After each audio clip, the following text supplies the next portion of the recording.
set the aperture to f1.8 or the full wide open, and make sure it stops all the way down.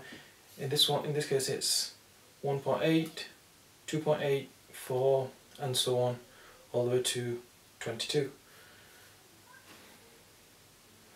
Then you take the mount that you're going to use, like so.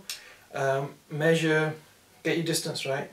If you need to shim it, shim it. If you need to take some off, in this case I had to take about, give or take, just under a millimetre off the aperture ring to actually get it to mount properly, to get the focusing distance correct for the front.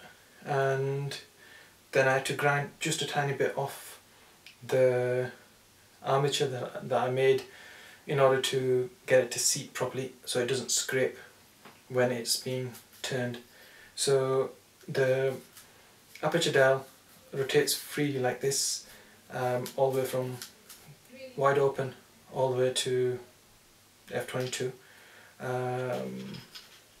and then you can do one of the two methods is either to mark up the holes, make some holes in the actual mount, or in this case I'm just going to put some epoxy on there because it's strong enough. So I've never had one come off yet.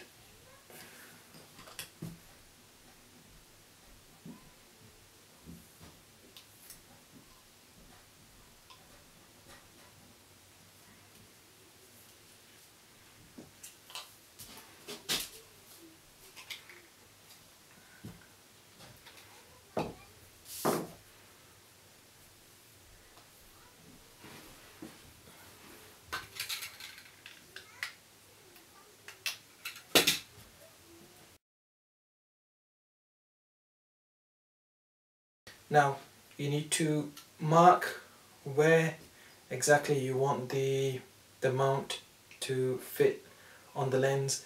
I like to have the distance markings and the aperture markings just slightly offset, so if I'm holding the camera here, they are on where my thumb normally sits for focusing, so I can have a glance at both of them and to see where they are. I don't want them underneath or on the right hand side because it just makes it difficult to see them. So the easiest way to do that would be to mount the adapter onto the camera itself,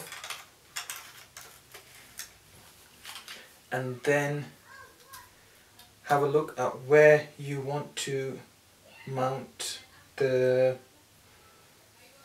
lens in relation to the camera, and make a little mark with a blade, or well, you can use a pen or anything that holds. Make a little mark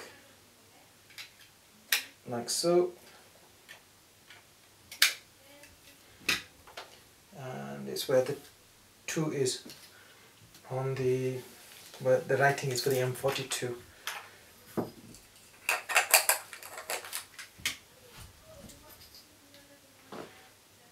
So once again you get the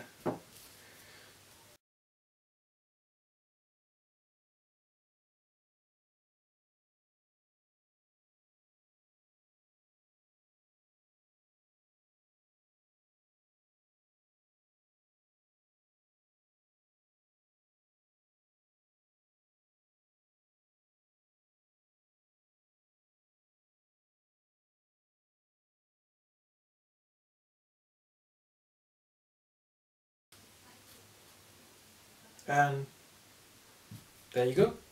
One converted mount, one converted lens.